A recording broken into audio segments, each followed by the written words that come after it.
नमस्कार, TV9 मराठीमध्ये आपल्या सगळ्यांचं स्वागत। मी निखिला। बातमी येते उद्धव ठाकरे आणि मुख्यमंत्री देवेंद्र फडणवीस यांच्या भेटीची। उद्धव ठाकरे यांनी विधिमंडळामध्ये मुख्यमंत्री फडणवीसांची भेट घेतली।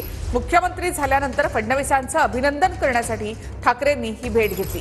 फडणवीसांच्या भेटीनंतर उद्धव ठाकरे यांनी विधानसभा अध्यक्ष राहुल नार्वेकर यांची भेट घेतली आणि त्यांचंही अभिनंदन केलं आहे।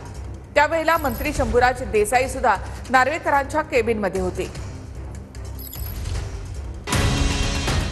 उद्धव ठाकरेंनी विधिमंडळात मुख्यमंत्री फडणवीसांची भेट घेत शुभेच्छा दिल्या। मला एकूण महाराष्ट्रामध्ये सुसंस्कृत राजकारणाची अपेक्षा आहे।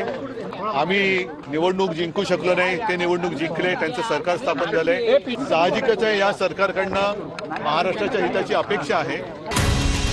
ठाकरे फडणवीसांच्या भेटीनं राजकीय चर्चांना उधाण आलं, मात्र सदिच्छा भेट होती। मुख्यमंत्री देवेंद्र फडणवीसजी आणि आमच्या हाऊसचे अध्यक्ष राहुल नार्वेकर यांची भेट घेतली, शुभेच्छा दिलेल्या आहेत आणि सुसंस्कृत राजकारण हे पुढे चालवून पुढची 5 वर्ष एकत्र काम करायचं आहे, महाराष्ट्राच्या हिताचं करायचं आहे, शुभेच्छा दिल्या। राजकीय जे निवडणुका असतात किंवा इतर जे मतभिन्नता असेल ती असेल आणि ती राहणार, पण याचा हा अर्थ नाही की शत्रुता कोणीच घ्यावी। आम्ही ते एकमेकांमध्ये तशी चर्चा केली। दोघांच्या भेटीनंतर विरोधी पक्षनेतेपद ठाकरे गटाला मिळेल का, चर्चा सुरू।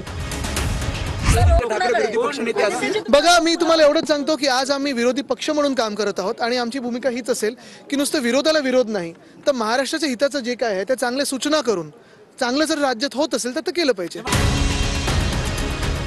फडणवीसांच्या भेटीनंतर ठाकरे राहुल नार्वेकरांना 3 वर्षांनंतर भेटले।